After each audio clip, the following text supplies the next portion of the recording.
শেখ হাসিনাকে চুপ রাখতে না পারার কথা জানিয়েছেন মোদি। তারুণ্যের সমাবেশ দিয়ে ফের মাঠে নামছে বিএনপির ৩ সংগঠন। নতুন চাল বাজারে, দামও নিম্নমুখী, মাছ, সবজি, ডিমের দাম চড়া। সিলেট বিমানবন্দর থেকে প্রথম কার্গো ফ্লাইট চালু হচ্ছে রোববার। ঢাকা সহ ৯ জেলায় ৬০ কিলোমিটার বেগে ঝড় ও বজ্রবৃষ্টির আশঙ্কা। ভারত পাকিস্তান সেনাদের মধ্যে আবারও গোলাগুলি।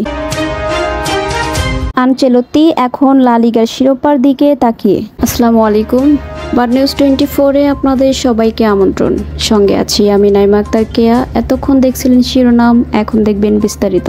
কাতার ভিত্তিক আন্তর্জাতিক সংবাদ মাধ্যম আল জাজিরাকে দীর্ঘ সাক্ষাৎকার দিয়েছেন প্রধান উপদেষ্টা ডক্টর মোহাম্মদ ইউনূস। এ সময় জুলাই বিপ্লব ক্ষমতাচ্যুত ফ্যাসিস্ট প্রধানমন্ত্রী শেখ হাসিনা ভারতে পালিয়ে যাওয়া, পতিত সরকারি দুর্নীতি সহ বিভিন্ন বিষয় নিয়ে বিস্তারিত কথা বলেছেন তিনি।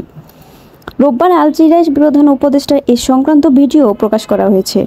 সাক্ষাৎকারে আল জাজিরার সাংবাদিক নিয়েব বার্কার শেখ হাসিনাকে নিয়ে ডক্টর মোহাম্মদ ইউনূসের কাছে বিভিন্ন প্রশ্ন করেন। তখন তার বিভিন্ন বক্তব্য ও বিবৃতি দেওয়ার বিষয়টিও উঠে আসে। জবাবে প্রধান উপদেষ্টা বলেন, তিনি বিমস্টেক সম্মেলনের ফাঁকে ভারতীয় প্রধানমন্ত্রী নরেন্দ্র মোদীর সঙ্গে বৈঠক করেছিলেন। সেখানে শেখ হাসিনাকে চুপ রাখতে বলেছিলেন তিনি, কিন্তু জবাবে মোদি বলেছিলেন তিনি এটি পারবেন না, কারণ ভারতের সবাই সামাজিক যোগাযোগ মাধ্যম ব্যবহার করে, এটি সবার জন্য উন্মুক্ত। অর্থাৎ শেখ হাসিনা সামাজিক মাধ্যম ব্যবহার করে কিছু বললে সেটি তিনি নিয়ন্ত্রণ করতে পারবেন না। আগামী জাতীয় নির্বাচন সামনে রেখে ফের তারুণ্যের সমাবেশ দিয়ে মাঠে নামছে বিএনপির ৩ অঙ্গ সহযোগী সংগঠন জাতীয়বাদী যুবদল, স্বেচ্ছাসেবক দল ও ছাত্রদল। ঢাকা সহ দেশের ৪টি বিভাগীয় শহরে এই সমাবেশ হতে পারে। ২টি বিভাগ মিলে একত্রে একটি সমাবেশ অনুষ্ঠিত হবে। আগামী মাসের প্রথম সপ্তাহ থেকে এই কর্মসূচি শুরু হতে পারে, যা পবিত্র ঈদুল আজহার আগে শেষ হবে।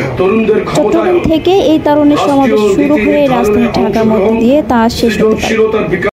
চিন্তা ও সৃজনশীলতাকে রাষ্ট্র গঠনের চালিকা শক্তিতে পরিণত করার লক্ষ্যে বাংলাদেশ জাতীয়তাবাদী যুবদল, জাতীয়তাবাদী স্বেচ্ছাসেবক দল ও জাতীয়তাবাদী ছাত্রদল একযোগে কাজ করে চলেছে। আমরা চাই দেশব্যাপী বিস্তৃত সাংগঠনিক কাঠামোকে কাজে লাগিয়ে কোটি কোটি তরুণীর জীবনে আশার আলো জ্বালাতে, যাতে তাদের জীবনের ভাগ্য পরিবর্তন হয়, সমস্যার সমাধান ঘটে এবং ব্যক্তিগত ও পারিবারিক উন্নয়ন ঘটে। চালের মূল্য কয়েক দফা বৃদ্ধির পর বাজারে এসেছে নতুন চাল। দামও কিছুটা কম বলে জানিয়েছেন ক্রেতা বিক্রেতারা। এখনও নতুন চালের সরবরাহ খুবই কম। সপ্তাহখানেকের মধ্যে নতুন চালের সরবরাহ বাড়বে, তখন দাম আরও কিছুটা কমতে পারে। তবে পুরনো চাল আগের বাড়তি দামে বিক্রি হচ্ছে। এদিকে সব ধরনের সবজি ও মাছের দাম বেড়েছে। মুরগির দাম কিছুটা কম হলেও ডিমের দাম বেড়েছে ডজনে ৫ টাকা হারে। বর্তমানে সীমিত আকারে বাজারে আসা বিয়ার ২৮ জাতের নতুন চাল বাজারে ৫০ কেজি বস্তা পাইকারি বিক্রি হচ্ছে ২৬,০০০ থেকে ২৬৫০ টাকায়। সেই হিসেবে প্রতি কেজি পাইকারি ৫৩ টাকা আর খুচরায় বিক্রি হচ্ছে ৫৪ থেকে ৫৬ টাকায়। আর পুরাতন ২৮ জাতের চালের দাম পাইকারি বিক্রি হচ্ছে ৩,১০০ টাকায়, খুচরায় প্রতি কেজি ৬৪ থেকে ৬৬ টাকায়। ভারত বাংলাদেশে ট্রানজিট সুবিধা স্থগিত করে দেওয়ার পর প্রথমবারের মতো রোববার সিলেট ওসমানী আন্তর্জাতিক বিমানবন্দর থেকে কার্গো ফ্লাইট চালু করতে যাচ্ছে বাংলাদেশ। শনিবার বাংলাদেশ বেসামরিক বিমান চলাচল কর্তৃপক্ষের বেবিচক chairman air vice marshal Mohammad Manzur Kabir Bhuiyan জানান, সিলেট থেকে প্রথম মালবাহী বিমান চালুর সব প্রস্তুতি সম্পন্ন হয়েছে, যা ঢাকার পর বাংলাদেশের দ্বিতীয় কার্গো পরিচালনাকারী বিমানবন্দর হবে। দিল্লি বেঙ্গালুরু দিয়ে খরচের ব্যাপার আছে, সময়ের ব্যাপার আছে, অনেক ধরনের রেগুলেটরি ইস্যু আছে, কিন্তু এটা খুব সহজ হয়ে যাবে। আমার মনে হয় বাংলাদেশের জন্য এটা একটা বিরাট কার্গো শিপমেন্টে সুযোগ নিয়ে আসবে ইনশাআল্লাহ।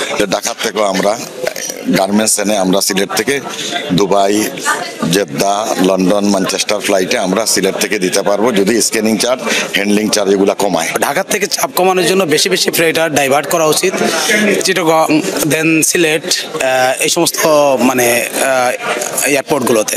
ট্রান্সশিপমেন্টের যে বাতিলের যে সমস্যা, এটা কোনোটাই হয়নি। আমাদের পূর্বের খরচের থেকেও কম মূল্যে রপ্তানি করতে সক্ষম হব।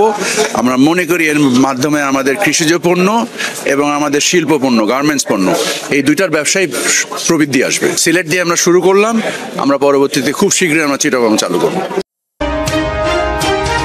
ভারত পাকিস্তানের সেনাদের মধ্যে নিয়ন্ত্রণ রেখায় আবারও গোলাগুলি হয়েছে। কাশ্মীরে পহেলগামে ভয়াবহ হামলার পর এ নিয়ে ধারাবাহিকভাবে চতুর্থ রাতের মতো গোলাগুলি হয়।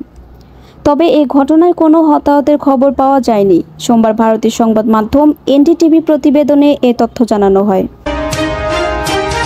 চির প্রতিদ্বন্দ্বী বার্সেলোনার কাছে কোপা দেল শ্রেষ্ঠত্ব হারিয়ে কোচ কার্লো আনচেলত্তির চোখ এখন লা লিগার এল ক্লাসিকোতে। সামনে মরণটি জিতে স্প্যানিশ লিগ শিরোপা জয়ের লড়াইয়ে টিকে থাকতে চান এই ইতালিয়ান কোচ। এ নিয়ে আনচেলত্তি বলেন, আমরা লড়াই করেছি এবং লা লিগায় বার্সেলোনার বিপক্ষে আসন্ন ম্যাচেও আমরা লড়াই করব। আজ যেমন করলাম তেমন লড়াই আমরা করব। এতক্ষণ আমাদের সাথে থাকার জন্য আপনাদের সবাইকে ধন্যবাদ।